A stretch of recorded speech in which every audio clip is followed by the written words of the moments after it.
2, 1.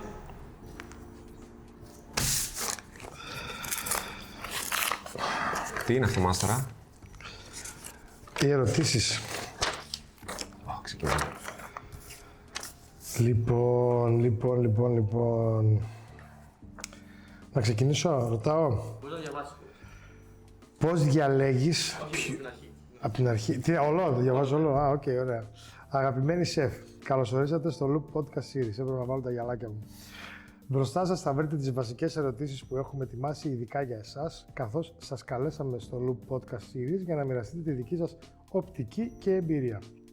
Οι ερωτήσεις αυτές λειτουργούν ως αφετηρία, ώστε να ανοίξετε μια αυθόρμητη και ελεύθερη συζήτηση μεταξύ σας γύρω από τη γαστρονομία, τη δημιουργικότητά σας και την προσωπική σας φιλοσοφία.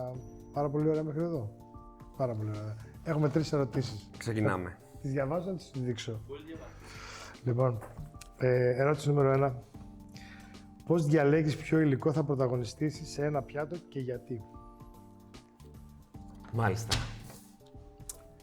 Πώς διαλέγω ως private chef? Ξέρω εγώ, λέω, ποια ιδιότητα θες. Δεν είναι στο πολύ καλά ετοιμασμένος πρεφέρε. Λοιπόν, να πω εγώ Αυτό γιατί με πιάνει, να ξέρεις. είναι, Αυτό με πιάνει και καθυστερώ. Είναι καθυστερία. Σκέφτομαι την πάυση και μετά η πάυση γίνεται μεγαλύτερη. Λοιπόν, να πω εγώ. Εγώ μπορώ να πω και σαν private chef, μπορώ να πω και σαν εστιατόρας, οπότε θα σου πω διαφορετικές περιπτώσεις. Σαν private chef, το πιο βασικό που υπάρχει σαν καλό στη δουλειά μας είναι ότι δεν έχουμε κοστολόγιο. Έτσι δεν είναι? Οπότε το star υλικό μπορεί να είναι οτιδήποτε μας αρέσει ή οτιδήποτε θέλουμε να δοκιμάσουμε να μαγειρέψουμε ή τέλος πάντων κάτι που θα μας ζητήσει ο πελάτης και θα πει ότι ξέρεις τι, εγώ θέλω να φάω σήμερα αστακό. Αν ο πελάτης ζητήσει αστακό και εμείς πρέπει να χτίσουμε γύρω-γύρω, κάνουμε αυτό που μας ζητάει ο πελάτης. Σαν εστιατόρας, ανάλογα με αυτό που έχω να παρουσιάσω, αν θα είναι για το βασικό μενού ή αν θα είναι για το ρεβεγιόν της πρωτοχρονιάς που ετοιμάζομαι ας πούμε τώρα, είναι το κοστολόγιο. Πρώτα απ' όλα. Φυσικά, γιατί είναι μία δουλειά διαφορετική από την άλλη. Στη μία δουλειά απλά κάνουμε ό,τι θέλουν χωρίς να μας ενδιαφέρει το κόστος και στην άλλη βασική σου αρχή είναι το κόστος, γιατί αν δεν βγάλεις λεφτά, κλείνει το εστιατόριο. Οπότε εγώ θα πω αυτά. Πώς διαλέγεις ποιο υλικό θα πρωταγωνιστήσεις σε ένα πιάτο και γιατί? Σίγουρα πρέπει να λάβεις υπόψη τα θέλω του πελάτη, τις συνήθειές του στο φαγητό, τι γουστάρει να τρώει, ας πούμε. Σίγουρα η εποχικότητα παίζει ρόλο. Έτσι, δεν είναι... Εντάξει, δεν το συζητάμε. Είναι Το μέρος στο οποίο είσαι. επίσης πολύ βασικό, ναι. Δεν έχει, ας πούμε, η ντομάτα π.χ. το πιο απλό παράδειγμα, δεν έχει την ίδια γεύση στην Ελλάδα, στην Νότια Ευρώπη με τη Βόρεια Ευρώπη. Είναι τελείως διαφορετικά. Στην Αμερική. Τα έχει στην Αμερική. Είπαμε η εποχικότητα, τοποθεσία, παίζει πολύ σημαντικό ρόλο. Όλα τα δεδομένα τα βάζεις σε ένα... Τα λαμβάνεις υπόψη, τα βάζεις σε ένα καλάθι και μετά φτιάχνεις ένα μενού, ας πούμε, σχετικά με όλα τα δεδομένα που έχεις. Το γιατί τώρα... Το υλικό μπορεί να είναι ένα πράγμα το οποίο γουστάρω εγώ να τρώω, γουστάρω εγώ να μαγειρεύω, ας πούμε. Ναι, οκ. Εγώ το βλέπω ανάποδα. Εγώ θέλω να κάνω αυτό που θέλει πρώτα απ' όλα ο πελάτης, γιατί σε αυτόν θα πάει, οκ. Αν τώρα και τα δύο αυτά είναι, ξέρεις, κολλάνε και... ναι, εντάξει, δεν το συζητάμε. Όταν μου λένε ότι πρέπει να φάμε steak και πρέπει να αγοράσεις ακριβώς steak και αυτό είναι τέλεια, όλα τέλεια. Θα είναι πράγματα που ξέρεις σίγουρα να κάνεις, ναι. για να τα κάνεις σωστά. Πράγματα, βάσει την εμπειρία σου που έχεις φτιάξει, έχεις μαγειρέψει, πάνω κάτω. Αυτά. Εσένα ρε φίλε δεν σου έχει τύχει, γιατί τώρα αυτό σκεφτόμουν. Εγώ ας πούμε όταν πάω τώρα στο χώρο που θα πάω, θα μου πει, ξέρω εγώ, η γιαγιά μου, η νόνα μου έκανε αυτό το ρύζι με το χοιρινό. Θα έρθει η γυναίκα του και θα πει, εμείς τα φώτα τα λένε επιφάνεια, τρώνε ένα τσουρέκι όπως είναι το δικό μας, το οποίο επίσης κρύβεις μέσα, δεν κρύβεις φλουρί, κρύβεις παιχνίδι, γιατί είναι παιδικό η φάση όλη. Και κρύβεις παιχνίδι και είναι ακριβώς η ίδια συνταγή, πάλι μαγιά, φούσκωμα και τύλιγμα και braids και όλα αυτά. Και από πάνω έχει πάρα πολλά, πώς θα λένε αυτά, τα ζαχαρωτά και ξέρω εγώ, sprinkles, ναι, και αυτό και γίνεται ένα πράγμα, τέρμα ζάχαρη, βόμβα. Και τώρα θυμήθηκα ότι ο ένας μου ζητάει αυτό, ο άλλος μου ζητάει αυτό, δηλαδή όντως παίζει πάρα πολύ αυτό με τη μνήμη, γιατί σου λέει Χριστούγεννα, να θυμηθώ κι εγώ αυτό. Και, ξέρεις, παρόλο που είναι διαφορετικοί άνθρωποι σε διαφορετικό μέρος κάθε φορά και ναι, οκ, Χριστούγεννα γιορτάζουμε, αλλά θέλω να θυμηθώ κι εγώ από το σπίτι μου κάτι, από τη μαμά μου, από κάποιον που μου λείπει. Από αυτό δεν ξέρω αν το ζητάνε εσένα, αν το έχεις αυτό. Εγώ πάντως το έχω πάρα πολύ. Συνήθως όχι κάτι από την παιδική τους ηλικία, ας πούμε, από τη γιαγιά τους. Ναι, σίγουρα μου ζητάνε πράγματα τα οποία έχω φάει αυτό σε ένα ταξίδι μου στην Αμερική, ας πούμε. Okay. Μπορείς να το κάνεις. Ναι, και αυτό, και αυτό. Το οποίο μπορεί να έχει δύσκολες τεχνικές, που αυτός δεν μπορεί να τις κάνει σπίτι, ας πούμε. Ναι. Καλά, αυτός δεν θα κάνει. Ναι. Κάτι τέτοιο έχει τύχει, ναι, πολλές φορές. Ναι. Ζητάνε πράγματα, δηλαδή. Φτιάξε μου αυτό που το έχω φάει σε ένα εστιατόριο στο ταξίδι του μέλλοντος. Ναι. Π.χ.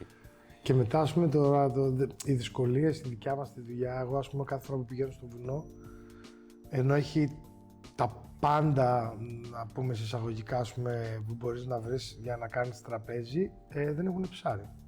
Γιατί δεν τρώνε ψάρι, οπότε με δυσκολεύει πάρα πολύ αυτό. Ναι, και κάθε φορά μου ζητάνε ψάρι. Ή και αν έχουν ψάρι, έχουν αυτά τα δικά τους τα σκυλόψαρα, τύπου, ξέρω εγώ, κοντ και... Δεν θα κάνεις ψάρι καθόλου, δηλαδή. Κάνω. Έχω βρει λύση και το παραγγέλνω πριν πάω.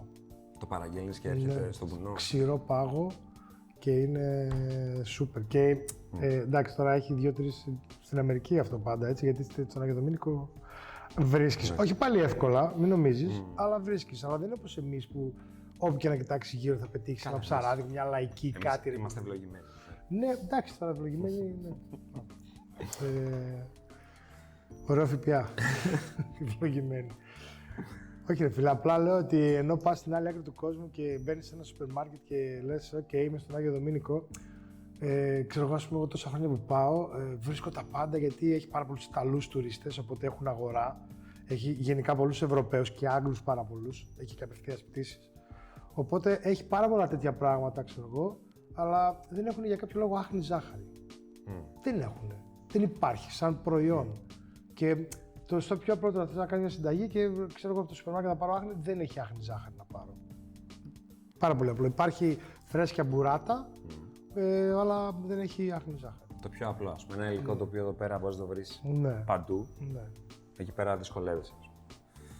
Είναι γενικά, εντάξει τώρα... Γι' αυτό και στα ταξίδια και εγώ όταν πηγαίνω, το πρώτο πράγμα που κάνω όταν φτάνω σε ένα μέρος... Την αγορά. Στην αγορά. Μία μέρα τρώω σε όλες τις αγορές για να βρω, να δω τι έχει, πώς μπορώ να τα χρησιμοποιήσω, να δοκιμάσω κιόλας. Καλά, και αυτό σίγουρα. Γιατί τα φρούτα και τα λαχανικά, ας πούμε. Ναι, και πολλά είναι που δεν τα ξέρουμε, έτσι. Εγώ, ας πούμε, πολλά βρίσκω που δεν τα έχω ξαναδεί γιατί δεν έχει λόγο να έρθει στην Ευρώπη. Πόσο σημαντική είναι η παρουσίαση ενός πιάτου σε σχέση με τη γεύση? Τώρα κοίταξε να δεις. 50-50 θα πω εγώ. Ναι, δυστυχώς εγώ νομίζω και παραπάνω. Γιατί πρώτα με το μάτι τρως και μετά. Πρώτα με το μάτι τρως, σίγουρα. Ναι, εγώ θα πω παραπάνω από το 50-50 γιατί το έχω δει να γίνεται. Βέβαια, εμένα δεν με συμφέρει αυτό γιατί εγώ δεν κάνω την παρουσίαση, εσύ την κάνεις. Οπότε, εμένα είναι πιο γιαγιά φαγητό, πιο, ξέρεις, μπέργκερ να τρέχουν, ναι, αυτά τέτοια. Δεν έχω υπομονή για να κάνω τόσο. Βέβαια, αναγκαστικά το κάνω στο βαθμό που μπορώ, έτσι. Αλλά θεωρώ ότι είναι παραπάνω γιατί έρχεται, το βλέπει και λέει «Wow, αυτό θέλω να το φάω». Και το δοκιμάζει και λέει «ΟΚ, ίσως δεν ήταν τόσο καλό όσο το έχω στο μυαλό μου, ή τόσο είναι καλύτερο ή οτιδήποτε». Αλλά άμα έρθει και είναι ένας λαπάς και είναι ένα τόνα πάνω στο άλλο και είναι... Δεν έχει σημασία άμα είναι ωραίο νόστιμο. Ναι. Σου λέει δεν θέλω να το φάω. Μάτι, ναι. Η αλήθεια είναι ότι πρέπει να τα έχεις και τα δύο. Άμα λείπει το ένα από τα δύο, το πιάτο χάνει. Ξέρεις τι, να σε πω κάτι τώρα εγώ έτσι πώς το σκέφτομαι, γιατί έχω και παιδιά. Το βλέπω που τα δικά μου, τα παιδιά είναι μικρά, έτσι. Αν δεν είναι ωραίο αυτό που βλέπουν, δεν μπορούν να το βάλουν ποτέ στο στόμα τους. Δεν μπορούν να το δοκιμάσουν ποτέ. Ρεφάτο, το έφαγες προχθές, ήταν τέλειο, όχι. Δηλαδή κάνουμε τόστ και πρέπει να είναι κομμένο σε σχήμα δεινόσαυρου. Ενώ είναι το ίδιο πράγμα, ενώ ξέρουν είναι ότι... παιδιά σεφ. Εντάξει, παιδιά. Ενώ ξέρουν, ρε φίλε, ότι είναι αυτό και νομίζω ότι μεγαλώνουμε έτσι με αυτή το σκεπτικό ότι ξέρεις τι, αυτό είναι πάρα πολύ ωραίο. Θέλω να το βάλω στο στόμα, θέλω να το φάω, θέλω να το κάνω. Το βλέπω και στη γυναίκα μου και της λέω να δοκιμάσουμε αυτό το σάτσο που πήγαμε στην Αμερική, ξέρω εγώ, στα ντέλη που βουτά στο ζουμί, ξέρω εγώ, το ψωμί. Και... Εγώ αυτό δεν μπορώ να το φάω ποτέ. Αλλά εσύ δοκίμασε το, θα σ' αρέσει. Όχι, εγώ αυτό δεν μπορώ. Μόνο που το βουτάει στο ζουμί, Δεν μ' αρέσει καθόλου. Αν μπορείς να πετύχεις την παρουσία στην ωραία και την αστιμιά, τότε είσαι σε ένα πολύ καλό επίπεδο. Καλά, ναι, εντάξει, δεν το συζητάμε. Πρέπει να τα έχει και τα δύο. Απλά θεωρώ ότι η πρώτη εικόνα είναι η πιο σημαντική, γιατί ψιλοδημιουργεί την κατάσταση στον εγκέφαλό σου του, ξέρεις τι, αυτό θα είναι τέλειο ή ότι Δεν είναι κρίμα όμως να βλέπεις κάτι τόσο τέλειο και να μην έχεις Δεν διαφωνώ, ρε φίλε. Συζήτηση κάνουμε πάνω στην ερώτηση. Εγώ, άμα ξέρω τι πρόκειται να φάω, δηλαδή ξέρω εγώ, άμα ξέρω ότι η μαμά μου έκανε κολοκυθάκια γεμιστά, λαχανοντολμάδες. Καλά, δεν έχεις την απέτηση εκεί να έχει μια τέλεια παρουσία. Εσύ εντάξει, τώρα, άμα το δεις και το δεις ένα αχταρμά, μπορεί να πεις ότι δεν βγήκε καλό. Πάλι Ναι, αλλά εγώ θα το φάω γιατί ξέρω ότι θα είναι τέλειο. Αυτό σου λέω, ξέρω ότι θα είναι τέλειο, αλλά για κάποιον που δεν ξέρει και κάτι τρώει πρώτη φορά και θεωρώ ότι παίζει πιο πολύ ρόλο αυτό που θα δει. Δεν το συζητάμε ότι η γεύση μετά έρχεται να τα καλύψει όλα, έτσι. Γιατί μπορεί να μην είναι ωραία στημένο το πιάτο, αλλά να είναι τέλειο και να αλλάξει γνώμη απευθείας ο άλλος. Αλλά όπως και να έχει, μέχρι να έρθει η ώρα να δοκιμάσει, το μυαλό του ετοιμάζεται για να πει αυτό έχει πάρει ήδη ας πούμε, το δρόμο του ή αν θα είναι καλό ή δεν θα είναι καλό. Έχουμε δει κάτι πιάτα που είναι πολύ καλά στημένα, αλλά είναι χάλια στη γεύση. Υπάρχουν κάτι, δηλαδή μπορεί να το δει ο άλλος. Υπάρχει ας πούμε το ότι είναι 100% καλά στημένο, αλλά Φυσικά εσύ. γεύση δεν είναι. Άκου να σου πω, η δικιά μου η άποψη, γιατί εντάξει τώρα τα τελευταία χρόνια, μάλλον τα τελευταία 10 χρόνια που λέω εγώ πιο πριν, οι σχολές οι σεφ δεν προλαβαίναν να βγάζουν σεφ. Είχε βγει το Master Chef, εγώ όταν ξεκίνησα να μαγειρεύω δεν είχα ίντερνετ. Όλη μου η τέτοια ήταν από βιβλία. Για να βρούμε βιβλία στην Ελλάδα υπήρχε, το καλύτερο ήταν του Εσκουφιέ που το είχαν κάνει στα ελληνικά, έτσι. Το καλύτερο ήταν το Σκουφιέ και μετά ήταν η Βέφα Αλεξιάδη. Η Βέφα, μπράβο. Δηλαδή αυτό είχαμε σαν τέτοιο και για να βρούμε βιβλία στα αγγλικά έπρεπε να βρούμε τρόπο να τα παραγγείλουμε. Η Amazon δεν ήταν που κάνω εγώ έτσι τώρα και σε 3 μέρες έχει εδώ ό,τι θες. Οπότε ήταν πολύ πιο δύσκολο. Εμείς λοιπόν μαγειρεύαμε, η δικιά μου γενιά τουλάχιστον, με αυτό που είχαμε στο μυαλό μας. Δηλαδή τότε λέγαμε ότι ξέρεις τι μου αρέσει να τρώω, πρασοσέλινο, χοιρινό πρασοσέλινο. Ένα απλό παράδειγμα λέω. Ωραία, θέλω να κάνω μία καραμελωμένη πανσέτα και να κάνω το πράσο σαν ταγιατέλες και να το κάνω με μια σάλτσα που να θυμίζει αυγό λέμον, αλλά να μην είναι αυγό λέμον. Βασιζόμασταν λοιπόν σε αυτό που είχαμε στη γεύση μας. Η επόμενη γενιά μαγείρων με το ίντερνετ έβλεπε μια ηλιθιότητα στο ίντερνετ και έλεγε εγώ θα κάνω σήμερα καρπάτσιο πατζάρι, από πάνω θα το παντρέψω με κάτι αυτό και κάτι άλλο. Και ενώ έβλεπες κάτι το οποίο μπορεί να ήταν όμορφο, γιατί ήταν όμορφο στημένο, γιατί τα υλικά είναι όμορφα, γιατί είχε ωραία χρώματα, όταν έκανες το συνδυασμό και τον έβαζες στο στόμα σου, έλεγες πω τι αηδία είναι αυτή που τρώω. Δεν υπήρχε δηλαδή background ιστορία από το φαγητό αυτό πίσω. Οκ, πολλοί μπορεί να βγάζουν και κάτι που να τέριαζε και να είχες, κάτι καινούργιο και να έλεγες δεν τι ωραία γεύση έκτισα. Αλλά μια παραδοσιακή γεύση που είναι δουλεμένη χρόνια, εμείς δεν θέλαμε να την εξελίξουμε. Εμείς θέλαμε καμιά φορά να την απλοποιήσουμε ή το μουσακά. Εμείς στη Μύκονο μάθαμε να κάνουμε μουσακά στους πελάτες μας όπως ήθελαν να το φάνε αυτοί, όχι όπως τον είχαμε μάθει εμείς. Εμένα της γιαγιάς μου μουσακάς είχε ένα δάχτυλο λάδι στο ταψί. Προσαρμόζεις λίγο τη γεύση σου και τον τρόπο μαγειρέματος σου. Μπράβο. Εκεί ανάλογα που με το ποιο μαγειρεύεις, ναι. Τι θέλουμε, αυτό που έλεγες πριν για το star. Τι θέλουμε, οι άνθρωποι αυτοί θα φάνε ένα μουσακά, αλλά το star να είναι μελιτζάνα και όχι ο κιμάς. Ενώ στη δικιά μας συνοδισιογρασία έπρεπε να είναι ο κιμάς, έπρεπε να είναι η μπεσαμέλ, έπρεπε να είναι το πολύ λάδι, το πολύ τυρί. Στο κοινό που απευθυνόμασταν εμείς έπρεπε να είναι κάτι άλλο.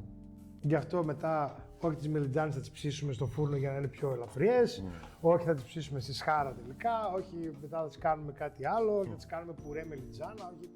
Γι' αυτό μετά ψάχνεις να βρεις και να αλλάξεις κάτι το οποίο δουλεύει χρόνια, αλλά απευθύνεται σε άλλο κόσμο. Και άρα στην ουσία πρέπει η αισθητική και η γεύση να παντρεύονται για να είναι. Ναι, φυσικά. Είναι προφανώς, ναι. Φυσικά και δεν είναι μόνο η αισθητική και η γεύση. Γιατί όταν πας σε ένα εστιατόριο ή τέλος πάντων στη δουλειά που κάνουμε εμείς όταν είσαι σε ένα σπίτι, Εγώ αυτό που του έλεγα πάντα, εμείς έχουμε το καλύτερο εστιατόριο στον κόσμο. Γιατί οι πελάτες μας τρώνε μπροστά σε μια απίστευτη θέα στην Μύκονο, με μια τέλεια πισίνα, σε ένα φανταστικό καλοκαίρι που είναι διακοπές. Φρεσκό μαγειρεμένο φαγητό. Δηλαδή είναι όλα τέλεια από πριν, κατάλαβες. Εμείς ψωνίζουμε, δηλαδή για την πρώτη ύλη, εμείς την βλέπουμε την πρώτη ύλη. Κατάλαβες, είναι και αυτό σημαντικό. Δηλαδή πηγαίνουμε στην αγορά από το πρωί και διαλέγουμε το ψάρι μας, το κρέα μας, τα λαχανικά μας. Ξέρουμε τι μαγειρεύουμε. Υπάρχει μια ιστορία. Όχι απαραίτητα ιστορία, ρε παιδί μου, απλά ποιοτικά, γιατί τώρα μιλάμε για την ποιότητα.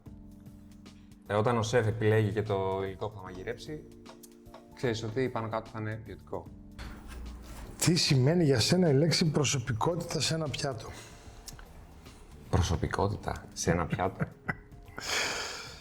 Προσωπικότητα.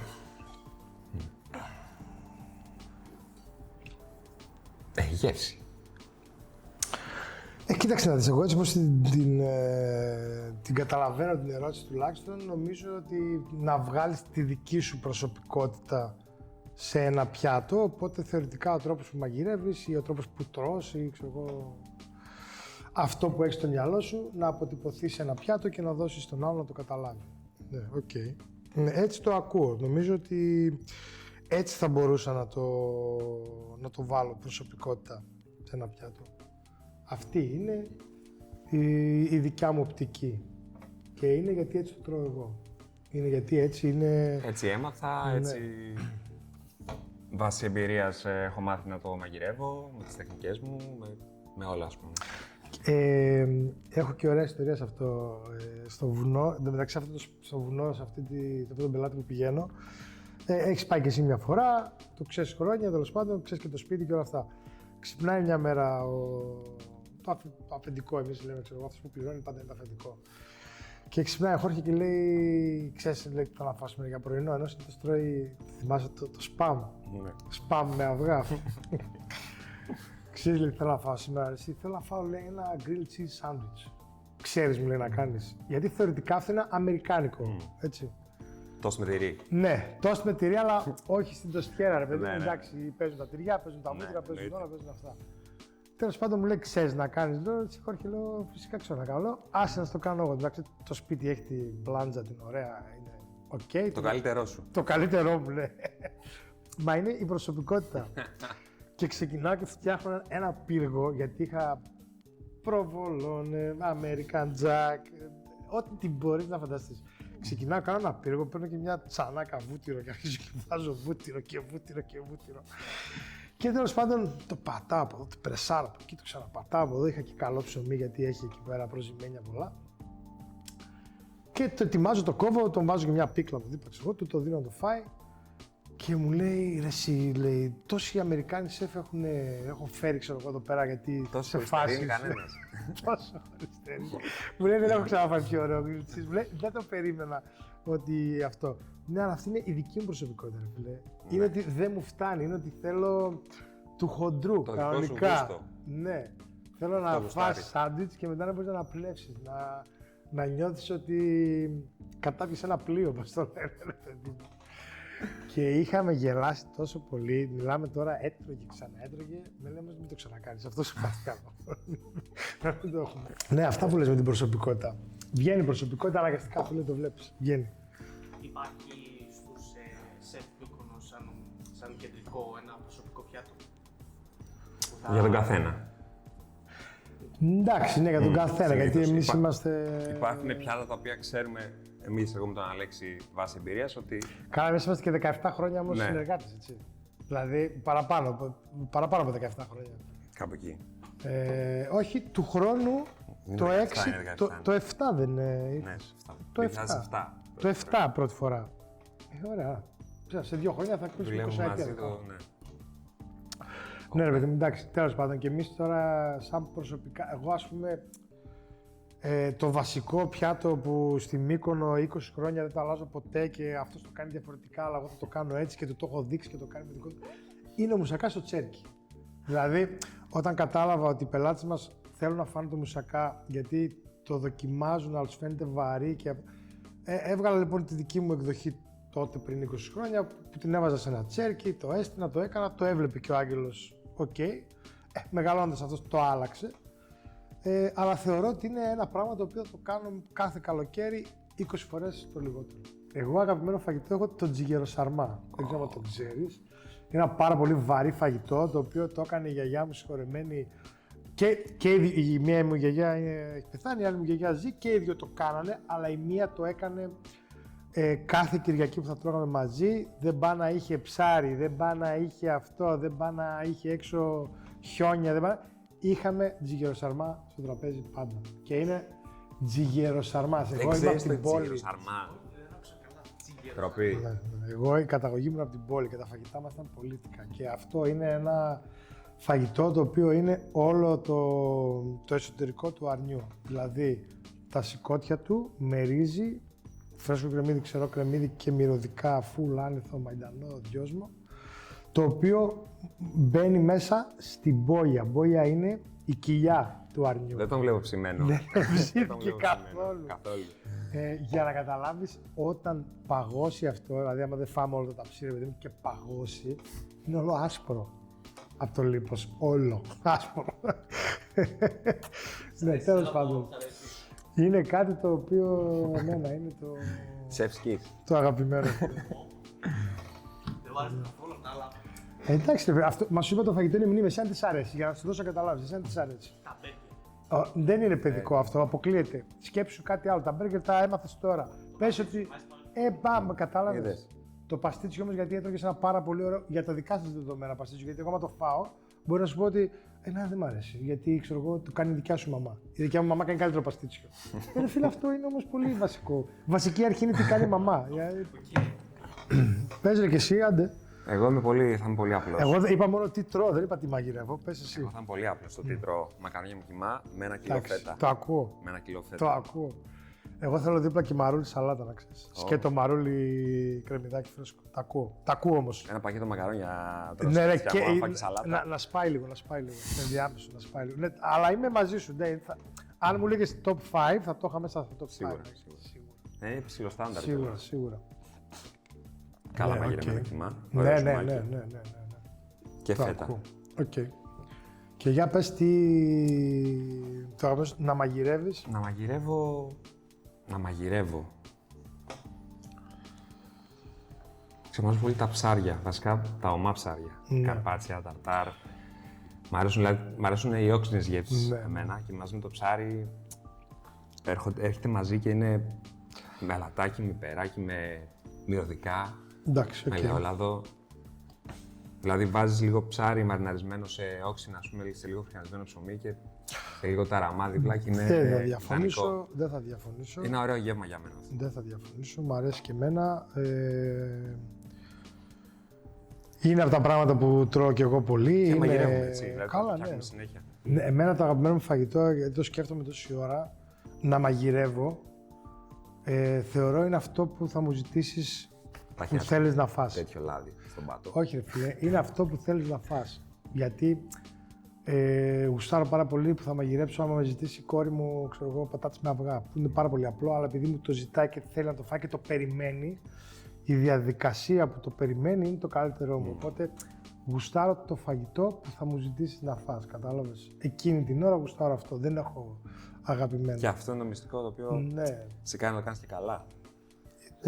Ναι, είναι νομίζω το πιο τέτοιο. Δηλαδή, όσο και να σκεφτώ, ναι, οκ, και τα slow cooking μου αρέσουν και τα burger μου αρέσουν που είπες εσύ και αυτά, αλλά αυτό που θα μου ζητήσεις εκείνη την ώρα θα με τρελάνει ότι ξέρεις τι, αυτό πρέπει να βγει τέλειο, πρέπει να το κάνεις έτσι, πρέπει να πάρεις και αυτό, πρέπει να πάρεις και εκείνο, να κάνεις και το άλλο και για να το φέρω στα δικά σου. Δηλαδή, το να σε δω να λες πω το κάνεις ακριβώς έτσι όπως το περίμενα, ένα ξέρεις είναι και η μεγαλύτερη ανταμοιβή. Μετά τα λεφτά, για να μην κοροϊδευόμαστε. Πώς ένα πιάτο μπορεί να αφήσει εντύπωση ή να δημιουργήσει συναισθηματική σύνδεση με τον πελάτη. Είναι αυτό που είπε και ο Αλέξης πιο πριν. Ότι μπορεί να φάει κάτι το οποίο το έφτιαχνε, του θύμισε τη γιαγιά του όταν ήταν 8 χρονών, ας πούμε, που το μαγείρευε. Ευχαριστούμε πάρα πολύ που ήρθατε σε ένα Look Podcast Series και ελπίζουμε να ζούμε στα επόμενα. Ευχαριστούμε που μας καλέσατε. Να είστε καλά. Καλή συνέχεια. Εντάξει. Πήγαμε.